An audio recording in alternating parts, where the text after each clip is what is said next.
మనం ఈరోజు విజయవాడ కనకదుర్గ క్షేత్రం గురించి తెలుసుకుందాం రండి.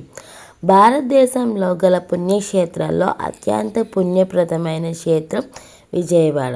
కనకదుర్గ క్షేత్రం పవిత్రమైన కృష్ణా నది తీరాన నెలకొని ఉన్న ఇంద్రకీలాద్రి పర్వతంపై విరజిల్లుతుంది విజయవాడ కనకదుర్గ ఆలయం. ఇది ప్రపంచంలోని అన్ని పుణ్యక్షేత్రాల్లో ప్రథమ పుణ్యక్షేత్రంగాను అతిపెద్ద క్షేత్రంగాను పేరు పొందింది. అంతేకాదు ఇది యావత్ ప్రపంచంలోని అత్యంత శక్తివంతమైన క్షేత్రం. దీని మహిమలు అనంతమైనవి.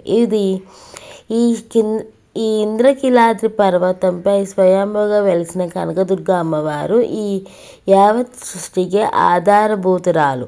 ఈ చల్లని తల్లి శుంభ నిశుంభులు మహేశ్వరుడు వంటి అతిఘోరమైన రాక్షసులను సైతం అవలీలగా సంహరించిన ఆదిశక్తి ఈ బంగారు తల్లే. యావత్ సృష్టిని తన జోలపాటుతో తన చల్లని ఒడిలో నిద్రపూర్చి పార్వతీదేవి ఈమె కాశీ అన్నపూర్ణగా ప్రతి పూట తన సంతానమైన సర్వ ప్రాణులకు భిక్ష పెట్టి ఆదరిస్తుంది. ఈమె మల్లీశ్వర స్వామి వారి అర్ధంగి. ఈ స్వామివారి ఆలయం కూడా ఈ పర్వతంపై వెలజిల్లుతుంది. ఈ క్షేత్రం భారతదేశంలో గల ప్రాముఖ్యమైన అష్టాదశ పీఠాలను మొదటి పీఠం. భారతదేశంలో ఈ 18 పీఠాలే కాకుండా మరో 52 దేవీ పీఠాలు ఉన్నాయి. ఇవి కాగా మరెన్నో దుర్గాదేవి మూర్తులు ఎన్నో పుణ్యక్షేత్రాలు ఆవిర్భించి భక్తులచే పూజలు అందుకుంటున్నాయి. అయితే విజయవాడలోని కనకదుర్గాదేవి పీఠం మిగతా పీఠాలన్నిటికీ అష్టాదశ పీఠం.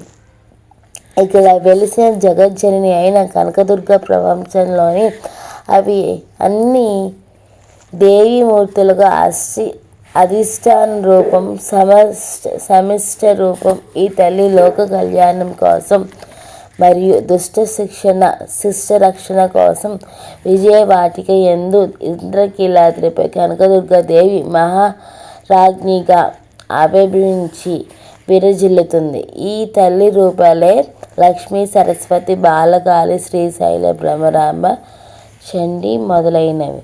ఈ చల్లని తల్లి అనుగ్రహం లభించాలంటే గత జన్మల సుకృత పుణ్యఫలం ఉంటేనే కానీ ప్రాప్తించదు.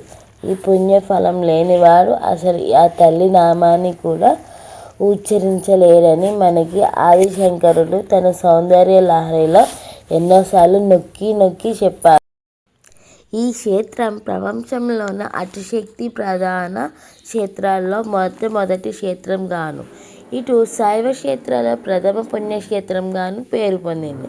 ఒక క్షేత్రం ఇలా 2 భిన్న మతాల్లో శైవ శాక్తేయ ప్రాముఖ్యమైనదిగా పేరు పొందిన ఘనత ఈ క్షేత్రానికే దక్కుతుంది.